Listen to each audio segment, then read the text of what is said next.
오늘도 하나님 우리와 함께하고 계심을 믿습니다. 우리 전호자로 한번 인사하겠습니다. 잘 오셨습니다. 은혜 받고 가시기 바랍니다. 한번 따라서 하겠습니다. 재미를 넘어 감동으로, 감동을 넘어 복음으로, 복음을 넘어 임재 속으로. 여러분, 오늘 예배가 그런 예배 되기를 원합니다. 재미를 넘어 감동으로, 감동을 넘어 복음으로, 복음 안에 계신 하나님의 임재 안에 들어가는 예배가 우리 섬기는 교회 예배 되기를 원합니다. 한번 제가 질문하면 여러분이 답하는 거죠. 우리를 위해서 십자가에 죽으신 분, 3일 만에 다시 살아나신 분, 오늘도 우리 예배를 받으신 분, 오늘 그분께 집중하며 예배하는 여러분 되기를 바랍니다. 여러분, 오늘은 교회 달력으로 종려주일이라고 합니다. 그리고 오늘부터 토요일까지를 고난주간이라고 합니다. 전 세계 교회가 이번 주간을 고난주간으로 지냅니다. 이 기간에는 예수님의 고난을 묵상하면서 말씀을 묵상하거나 또 기도를 하거나 화려한 옷이나 모임, 또 세상의 유의와 쾌락을 멀리하면서 일평생 우리가 주님의 고난을 묵상하고 십자가를 묵상해야지만, 특별히 이번 한 주간은 더욱 주님의 십자가의 죽으심의 의미를 되새기는 그런 한 주간으로 보냅니다. 고난 주간을 맞이하면 한국 교회는 전통적으로 특별 새벽 기도를 합니다. 사실은 특별 새벽 기도가 어디 있어요? 매일 기도하는 거죠. 그러나 이제 모든 성도들이 함께 기도하자, 새롭게 우리가 새로운 마음으로 기도하자는 의미로 특별 새벽 기도를 하는데, 우리 교회도 새벽을 깨우는 우리 성도들로 기도하는 교회가 되었으면 좋겠습니다. 무슨 말씀인지 아세요? 지금 새벽 예배 나오시라는 얘기예요. 여러분, 고난주간 하면 무엇이 생각나시나요? 역시 고난주간 하면 십자가가 생각이 납니다. 예수님께서 십자가에서 우리를 위해서 수치와 멸시와 모욕과 천대를 당하신, 물과 피를 다 쏟기까지 고난당하신 주님의 십자가를 생각하게 됩니다. 오늘날에 보면은요, 십자가가 다양한 용도로 쓰여요. 그렇죠? 혹시 목에 걸고 계신 분 계세요? 장식용으로 쓰기도 하고, 또 어떤 분은 반지로 쓰기도 하고, 또 어떤 분들은 차 안에 이렇게 매달아 놓기도 하고, 여러 가지 용도로 십자가가 사용이 되지만, 원래 로마 시대에는 이 십자가가 흉악한 이 흉악범들에 대해서 사형을 집행하는 죽음의 사형틀이었습니다. 생각해 보십시오. 이 사람이 나무의 십자가에 매달려 죽을 때 얼마나 고통스럽겠습니까?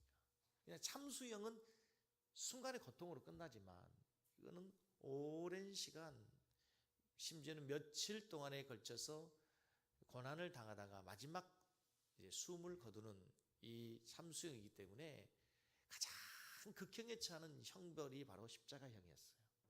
그래서 너무나 고통스럽기 때문에 로마 시민권을 갖고 있는 로마 시민에게는 이 십자가의 형을 내리지 못하도록 조항이 생겼어요. 그만큼 십자가는 고난의 상징이었습니다. 십자가는 죽음과 수치의 상징이었어요.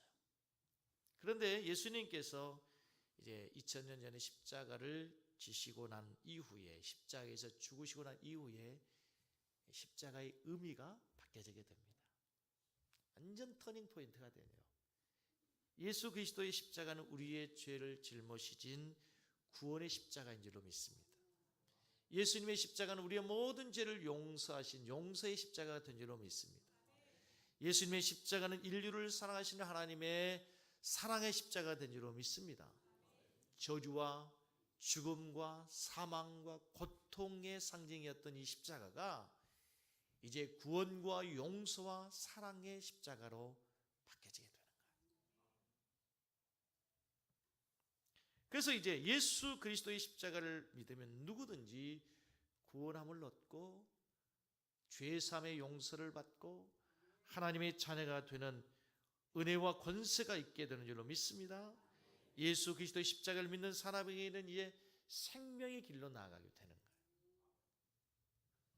그래서 초대교회의 사도들, 예수님의 제자들은 십자가의 의미를 이제 새롭게 깨달았기 때문에 생명 걸고 목숨 다해서 이 십자가를 전하는 거예요. 오늘 성경에서는 십자가를 이렇게 말하고 있습니다. 18절을 한번 보실까요? 18절 같이 보겠습니다. 십자가의 도가 멸망하는 자들에게는 뭐예요? 그러나 구원을 받는 우리에게는 뭐예요?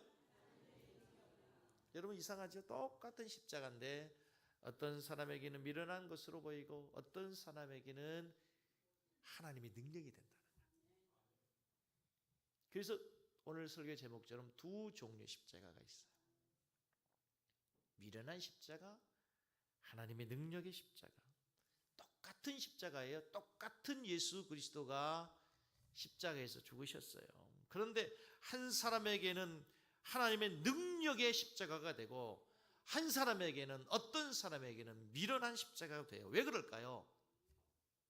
십자가를 어떻게 대하느냐? 십자가를 어떠한 관점으로 시각으로 보느냐? 그리고 내 안에 십자가가 있느냐 없느냐에 따라서 미련한 십자가가 되기도 하고 하나님의 구원의 십자가가 되기도 하는 거예요. 여러분, 우리는 예수 그리스도의 십자가에 대해서, 예수 그리스도의 죽으심에 대해서 얼마나 많이 들어왔습니까? 여러분, 얼마나 많이 들어왔습니까? 그럼에도 여러분, 오늘 이 고난주간에 다시 한번 예수 그리스도의 십자가를 묵상하시면서 정말 여러분들에게 이 십자가가 여러분 삶의 능력이 되고 하나님의 은혜가 되고 이 십자가를 통한 하나님의 구원의 은총을 누리며 살아가는 복된 성도들이 되기를 바랍니다.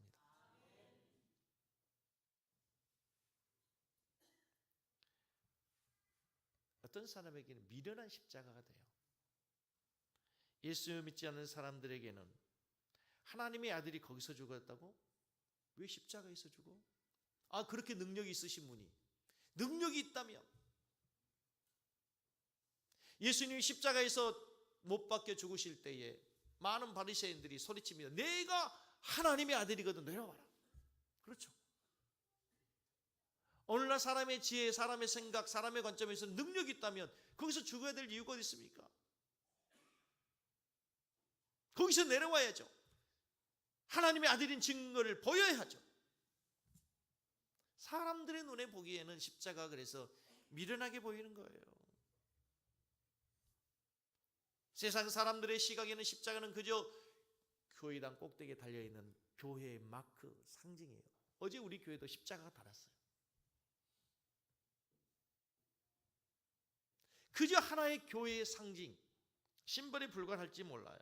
종교적인 상징이에요.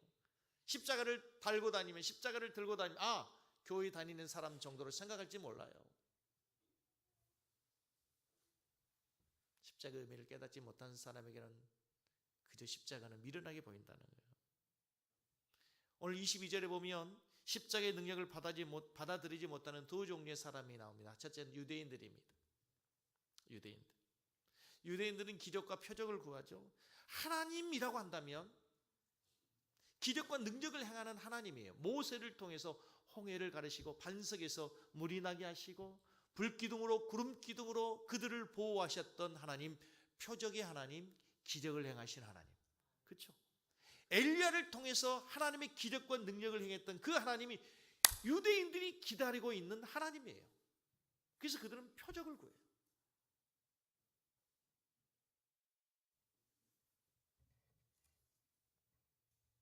기적을 좋아하는 사람들, 신비한 체험과 능력을 좋아하는 사람들에게 있어서 십자가는 별로 관심이 없죠. 그러나 헬라 사람들에게는 또 달라요. 헬라 사람들은 철학을 좋아하는 사람들, 지혜를 찾는 사람들이죠. 세상의 모든 만물, 세상의 아르케, 세상의 본질을, 인간의 지혜를 가지고 구명하려고 하고 설명해 보려고 했어요. 그래서 그들은 이성적이고 합리적인 논리를 앞세워서 모든 것을 설명하려고 해요. 인간의 지혜로 만물의 근원을, 그리고 인간의 지혜로 인간의 구원을 설명하려고 하는데 그게 다 가능할 수 있을까요? 인간의 지혜를 가지고 하나님이 죽으셨다, 하나님이신 그분이 인간의 몸을 입고 이 땅에 오셨다, 예수가 죽으면 나의 죄가 용서된다, 이걸 인간의 지혜를 가지고, 논리를 가지고, 이성을 가지고 어떻게 설명할 수 있겠어요? 그래서 세상의 지혜를 가지고 있는 사람들에게 있어서 십자가는 뭐예요? 비련하게 보여요.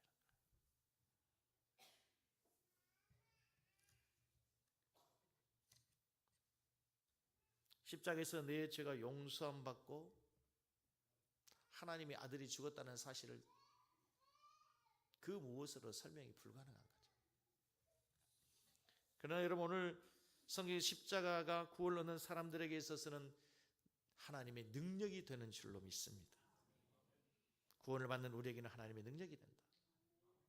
예수 그리스도 그분이 하나님의 아들로 이 땅에 오셔서, 구원자로 오셔서 십자가에 달려 돌아가셔 죽으심으로 말미암아 이제 우리의 죄가 용서함 받고 우리가 하나님의 자녀가 되고 하나님의 권세를 누리게 되는 줄로 믿습니다. 이 십자가를 통해서 가능한 줄로 믿습니다. 그래서 십자가는 하나님의 능력이 되는 거예요. 그럼 지금 제 설교가 들리시나요? 들린다는 얘기가 그냥 소리로 들린 게 아니라 의미가 이해가 되냐 이게요. 여러분, 십자가는 내가 믿는 것이 아니고 믿어지는 겁니다. 여러분, 저하고 아이 컨택을 한번 해보시죠. 멀리 계시지만 고개 숙이지 마시고요. 대단히 중요한 얘기예요. 제가 초등학교 때부터 교회를 다녔습니다. 여러분, 열심히 다녔습니다. 어린 나이인데도 불구하고요, 중학교 때 부흥회도 참석하고 모든 예배도 다, 어른들 예배도 참석하고 했습니다. 그런데요, 고등학교 가니까 신앙 회의가 오는 거예요. 예수가 나를 위해 죽었다는데 믿어지지 않는 거죠. 아니, 2000년 전에 예수가 나를 위해 죽었는데 그게 나하고 무슨 상관이야? 내가 태어나기도 전에. 그리고 예수가 흘린 피가 내 죄를 씻었다고 하는데 그게 이해가 됩니까, 여러분? 믿어지지 않는 거예요. 그게 믿어지지 않으니까 전도사님이 설교하는, 그때 시골 교회는 전도사님이었거든요. 전도사님의 설교가 믿어지지 않는 거예요. 그걸 설명해 준 사람도 없고, 그래서 교회를 떠난 거죠. 그때부터 긴 방황이 시작되는 거예요. 4, 5년 지났어요. 근데 이상한 게요, 그렇게 믿으려고 애를 쓰고 그렇게 믿으려고 발버둥 쳐도 믿어지지 않던 그 예수의 십자가가 그냥 믿어지는 거예요. 어느 순간 예수가 나를 위해 죽었다는 그 얘기만 들었는데도 얼마나 눈물 흘리는지, 십자가만 봐도 얼마나 눈물이 나오는지. 하루는 제가 저기 양평에 있는 강남 금식기도원을 가는데 거기에 이제 버스가 마을까지 들어가지 못하고 그 마을 입구에서 내려요. 그럼 거기를 한 1km 정도 이상 걸어 올라가죠. 저 멀리서 이제 그 기도원 꼭대기에 있는 종탑의 십자가를 보는데요, 제가 너무너무 눈물이 나는 거예요. 갑자기 가서 기도하는 것도 아니고 말씀을 듣는 것도 아니고 예배 드리는 것도 아니고 그냥 보따리 하나 들고 백 하나 들고 이렇게 올라가는데 갑자기 그 예배당의 십자가를 보는 순간 갑자기 그렇게 눈물이 나는 거예요. 저 높은 곳에 내가 달려야 되는데 예수님 나를 위해서 죽으셨구나. 그게 믿어지는 거예요. 그게 믿어지는. 제가 믿으려고 그렇게 했어도 믿어지지 않던 그 예수님의 죽으심이 그냥 믿어지는 거예요. 믿어지는 거예요. 여러분, 예수가 여러분을 위해서 죽으신 것이 믿어지기 바랍니다. 거기에서부터 우리의 신앙이 출발하는 겁니다.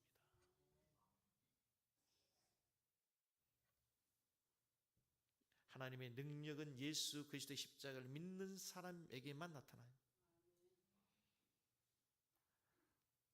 아무리 기적을 많이 보았어도, 아무리 성경을 많이 읽었어도, 아무리 똑똑해도, 아무리 말을 잘해도 아무리 많이 예배당에 출석을 했어도 십자가를 믿지 않으면 능력이 나타나지 않아요. 그래서 이 십자가를 골로새서 2장에서는 하나님의 지혜다, 하나님의 비밀이다.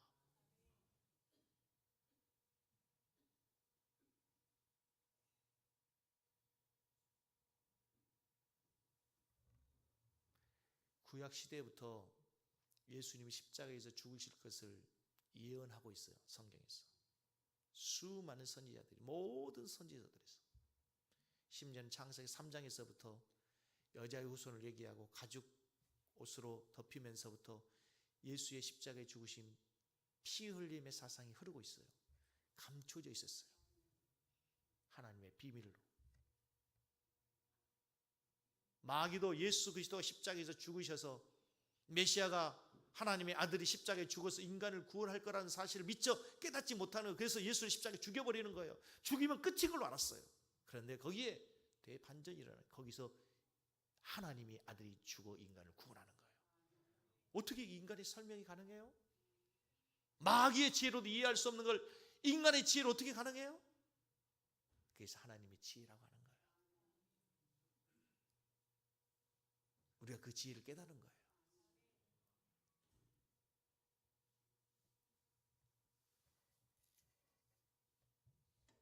십자가가 믿어지기를 바랍니다. 예수님의 십자가가 중요하지만 예수님의 십자가가 나를 위한 십자가라는 사실이 믿어지지 않으면 우리의 신앙은 아예 아직 출발도 되지 않은 거예요. 여기에는 지금 교인과 성도가 있습니다. 종교인과 신앙인이 있어요.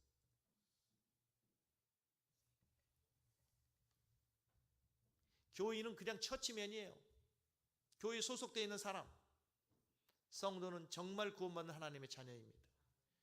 종교인이 있습니다. 그냥 종교생활하는 사람이 있어요. 신앙인이 있습니다. 정말 예수 그리스도를 구주로 고백하고 하나님의 자녀의 권세를 누리며 사는 사람이 있습니다. 무엇으로 가능하느냐? 내 안에 예수의 십자가가 있고 예수 그리스도가 나를 위해서 십자가에 죽으신 것이 정말 나를 위한 죽으심이요, 그 예수 그리스도의 십자가의 피로 내가 구원을 받고 하나님의 자녀가 되었다는 사실을 믿음으로 아멘으로 고백하는 사람들이 진정한 신앙인인 거예요. 교회를 얼마나 많이 다녔느냐, 오래 달렸느냐, 봉사하느냐, 헌금하느냐, 죄송하지만 특별 새벽기도 하느냐, 이것 아닙니다. 목사님 뭐 특별 새벽기도 하자 그러면서 그렇게 말씀하십니까? 정말 예수 그리스도의 십자가의 은혜로 그분의 고난당하심을 내가 구원함을 받았다면 고난 중간에 기도할 수밖에 없는 거예요. 주님 앞에 나올 수밖에 없는 거예요.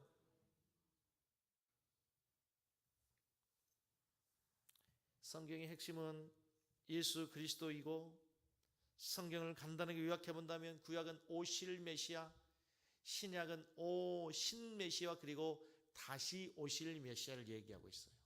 간단해요. 성경의 핵심은 예수 그리스도예요. 구약도 신약도. 구약에서는 오실 메시아, 메시아가 오신다. 신약 성경에서는 복음서에서 오셨다 메시아가, 오신 메시아. 그리고 바울 서신에 보면 그분이 다시 오신다. 계시록에 보시면 그분이 다시 오신다예요. 그런데 복음서에 보시면 오신 메시아께서 하시는 수많은 일들이 있어요. 요즘 우리가 마가복음을 통해서 묵상하는 것처럼 그분이 요단강에서 세례를 받으시고 성령의 충만을 받았어. 사단의 시험을 이기고 하나님의 말씀을 전파해요. 기적이 나타나고 능력이 나타나요. 병자를 고쳐요. 오병이어의 기적을 일으킵니다. 풍랑을 잔잔케 하세요. 그런데 예수님, 오신 예수 그리스도께서 하신 사역의 핵심이 병자를 고친 게 아니에요. 풍랑을 잔잔케 한 게 아닙니다. 그 예수 그리스도가 하신 사역의 핵심이 뭡니까? 십자가의 죽으심입니다. 그 메시아가 우리를 위해서 고난을 당하고 십자가에서 죽으시는 것, 그것이 오신 메시아 사역의 핵심이에요. 예수님의 사역의 하이라이트예요. 그래서 세상 사람들의 눈에는 단순히 십자가는 미련하게 보일지 모르지만 믿음의 눈으로 보면 거기에는 하나님의 비밀이 있고 생명을 구원하는 하나님의 능력이 되는 것입니다. 이해가 되시나요?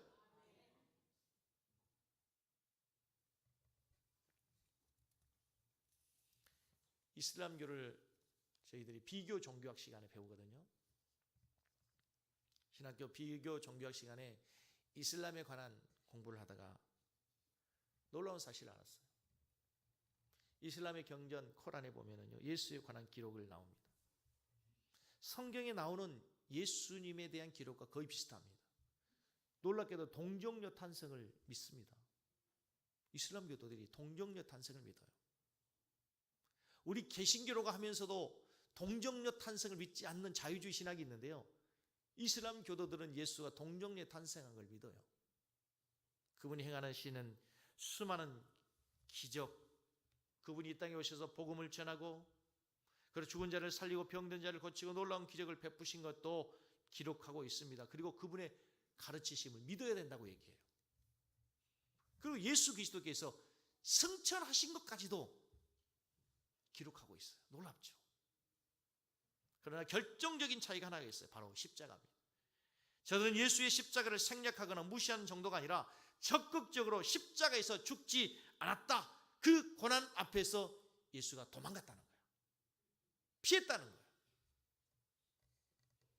예수가 십자가에서 죽음을 모면한 후에 샘이 흐르는 곳으로 피해갔다라고 기록되고 있어요. 여러분 놀랍지 않습니까? 여러분, 동정녀의 탄생도 믿고 그분의 가르침도 믿고 그분이 승천하신 것도 믿지만 결정적인 차이가 있어요. 예수 그리스도의 십자가의 죽으심이 없는 거예요.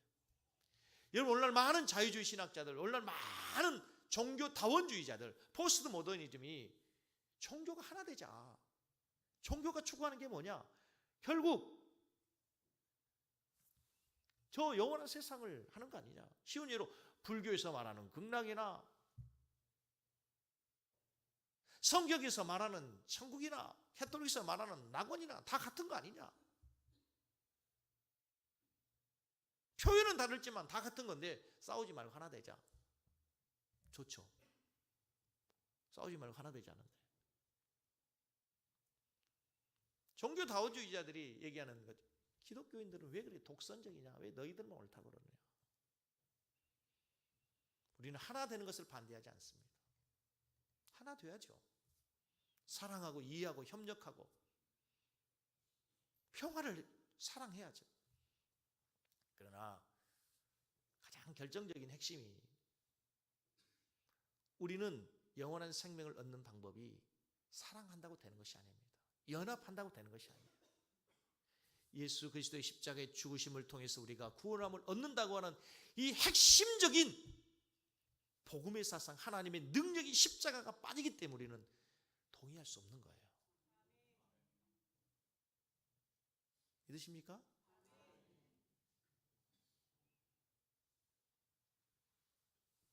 결정적인 기준입니다.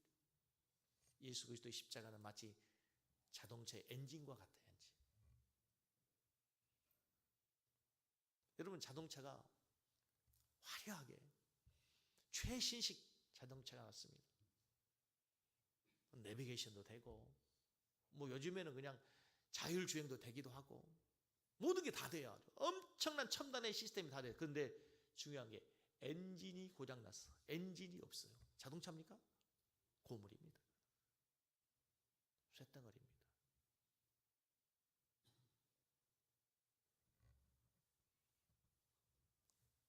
우리 교회에 오늘 이 고난주간에 주님 주신 말씀이 그거예요. 건물도 화려합니다, 여러분. 최신식으로 얼마나 좋은 영상이 있습니까? 음향 시스템 얼마나 좋습니까, 여러분? 예배당 인테리어 얼마나 좋아요. 그렇다고 교회가 아니라는 거예요, 여러분. 그렇다고 좋은 교회는 아니에요. 거기에 복음이 있고 예수의 십자가의 죽으심이 있고 피 흘림의 사죄의 은총이 있어야 되는 거예요. 할렐루야, 할렐루야.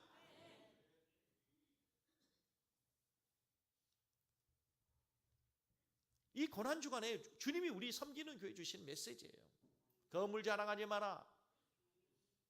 모이는 숫자 자랑하지 마라. 십자가가 있고 하나님의 은혜가 있고 복음이 있어야 돼요. 저는 우리 교회가 정말 이 본질을 붙드는 교회가 되기를 원합니다. 십자가의 도가 멸망하는 자들에게는 미련한 것이고 구원을 받는 우리에게는 하나님의 능력이다. 그래서 본문에서 바울 사도가 평생 전하려고 했던 것이 있어요. 23절 보세요. 23절을 보시겠습니다. 같이 읽습니다. 23절. 우리는 십자가에 못 박힌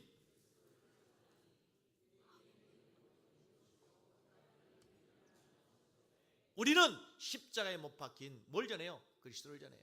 어떤 그리스도를 전합니까? 십자가에 못 박힌 그리스도를 전하는 거예요. 바울 사도가 그토록 고난을 당하면서 죽음의 위협을 무릅쓰면서 감옥에 가면서 핍박을 받으면서도 굶주려 가면서도 그토록 전하고자 했던 것이 있어요. 십자가에 못 박힌 그리스도를 전하는 거예요. 우리 교회가 해야 될 일이에요.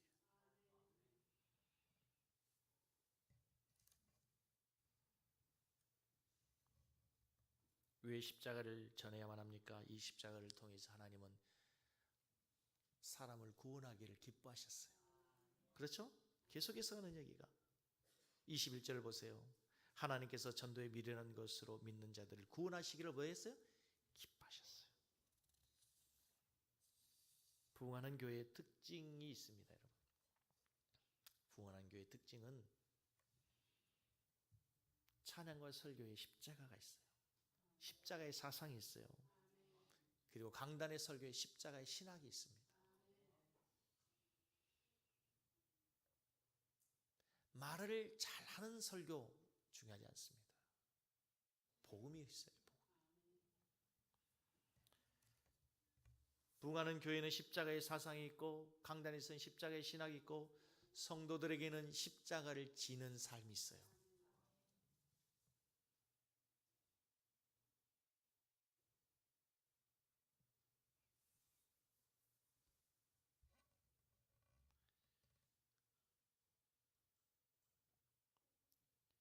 이 십자가를 통해서 우리가 능력 있는 삶을 살기 위해서는 우리에게 이 십자가 두 가지의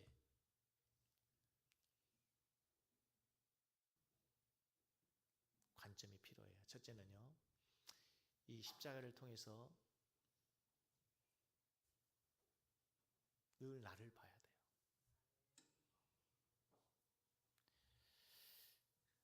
고난주간에 가장 먼저 십자가를 묵상하면서 바라보는 나는 죄인입니다. 죄인.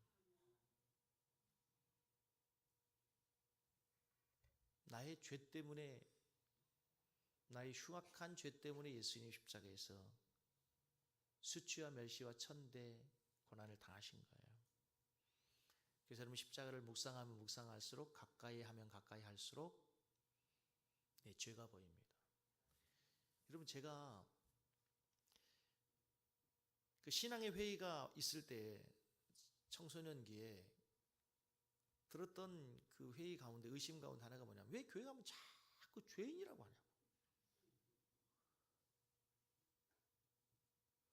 위로하고 격려하고 용기 주고 소망 주고 왜 자꾸 죄인이라고 하냐.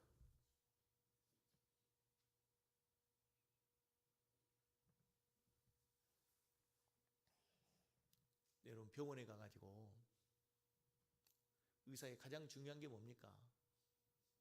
정확한 진단이 있어야 됩니다. 정확한 진단. 그거 없이는 그래서 여러분 첨단 장비가 필요한 거예요. 죄인이니까 죄인이라고 한 걸 어떻게 하겠어요? 여러분, 여러분이 정말 죄인이란 것을 인정하십니까? 기분 나쁘십니까? 기분 나쁘세요? 여러분이 죄인인지 아닌지를 내가 증명하는 한 가지 방법이 있어요. 여러분이 죄를 짓기 위해서 학교 가서 배우거나 훈련하거나 죄를 짓기 위해서 여러분이 막 금식하면서 기도하거나 그렇게 해서 죄를 지으신 적이 있나요? 죄는 자동적으로 됩니다. 배우지 않아도. 내가 죄인이란 증거예요. 죄인이기 때문에 죄가 자연스럽게 나오는 거예요. 지금 여러분이 큰 산척, 여러분이 거룩한 척 있지만 가면 쓰고 있는 거예요. 그렇지 않아요? 제일 두꺼운 가면을 쓰고 있는 사람이 누구냐면 김 목사입니다. 김 목사. 그렇지 않아요? 십자가 앞에서 보면 우리가 얼마나 흉악합니까? 오늘 이 자리에 나오기 전까지 우리는 또 얼마나 많은 범죄를 했습니까? 생각으로, 마음으로, 입술로, 행동으로. 십자가를 통해서 나를 본다는 얘기는 이제 내 안에 죄를 보는 거예요. 상대의 눈에 들보를 보려 하지 말고, 아니 상대의 눈에 있는 티를 보지 말고 여러분 눈 안에 있는 들보를 보는 거예요. 따라서 하겠습니다. 나는 죄인입니다. 나는 흉악한 죄인입니다. 바울 사도가 디모데전서 1장 15절에 그렇게 고백하거든요. 나는 죄인 중에 괴수다. 오해하지 마세요. 바울 사도가 이걸 고백할 때 예수 믿는 사람을 핍박하면서 했던 고백이 아니에요. 디모데 전후서는 바울 서신 중에 맨 마지막에 기록된 서신들이에요. 바울은 자기가 죄인 중에 괴수라고 고백하는 그 고백이 자기가 흉악한 죄를 지면서 십자가의 원수로 살면서 하는 얘기가 아니에요. 정말 복음을 위해서 주님이 주신 그 사명 하나 감당하기 위해서 일평생 헌신하고 이제 마지막 주님 앞에 바로 가기 직전 마지막 쓴 편지에서 내가 죄 중에 괴수라고 고백하는 거예요. 예수님께로부터 받은 사명을 감당하기 위해서 생명을 내어놓고 주님을 향해 달려가는데 자신이 죄인의 우두머리라는 거예요. 이유가 어디 있어요? 십자가 안에서 자신을 보면 늘 자신의 죄가 보여요. 고난주간에는 그랬어요. 여러분, 어떤 경우에도 상대 허물을 보지 마시고 십자가 안에서 여러분을 보시기를 축복합니다. 두 번째, 고난주간에 여러분 그동안에 우리 고난주간은 어떻게 보냈냐면요, 패션 오브 크라이스트, 예수님의 순환이라는 영화 보면서 막 채찍에 맞고 피 흘린 거 보면서 막 눈물을 짜고 슬픔 표정을 하면서 옆에 있는 집사는 눈물 흘리는데 나는 눈물이 안 나오면 막 나는 양심이 화인 맞았나 싶기도 하고. 우리는 그렇게 해야 고난주간을 보낸다고 생각했어요. 그런데 여러분, 다른 접근이 필요해요. 예수 그리스도의 십자가를 통해서 세상을 보고 우리 주변의 환경을 바라보면 새로운 관점이 보여요.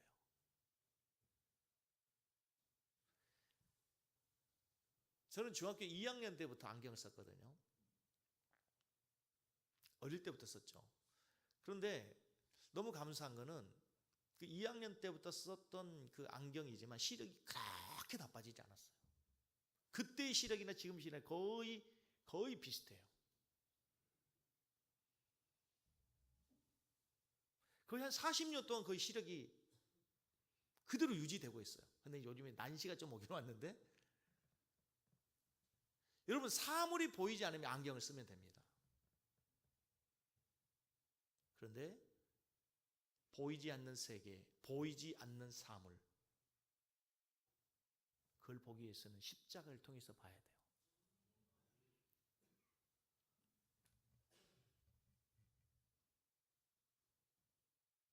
영의 세계를 십자가를 통해서 볼 뿐만 아니고 역사도 마찬가지예요. 역사도. 우리 주변에 일어나는 모든 여러분 삶에 일어나는 그 환경을 볼 때도 십자가를 통해서 봐야 돼요. 십자가 없이 지금 내 삶을 보면 절망이야, 한숨이야, 원망이야. 왜 이렇게 내 삶은 풀리지 않아? 왜 이렇게 꽈배기야? 근데 십자가를 통해서 보면요, 아무리 절망적인 상황에서도 소망이 보이는 거예요. 하나님이 지금도 나를 사랑하시는구나. 하나님이 지금도 나를 붙드시는구나. 나를 위해서 십자가에서 예수님이 죽으셨다는 사실은 나를 위해서 그분이 어떤 일도 할 수 있다는 얘기예요. 그래서 절망에서도 뭐가 보여요? 소망이 보이는 거예요. 희망이 보이는 거예요. 그래서 여러분이 예수 그리스도의 십자가를 통해서 다시 여러분의 삶을 해석할 수 있기를 바랍니다. 절망이 아니라 소망으로, 낙심과 포기가 아니라 새로운 희망으로 여러분의 삶을 해석해낼 수 있기를 축복합니다. 그게 오늘 고난주간에 하나님이 주신 십자가를 묵상하는 우리의 삶의 태도예요. 말씀을 정리합니다. 두 종류의 십자가 있습니다. 미련한 십자가, 하나님의 능력의 십자가. 능력의 십자가를 붙들고 한 주간 승리한 우리 모든 성도들 다 되시기를 주님의 이름으로 간절히 축복합니다. 우리 찬송하면서 한번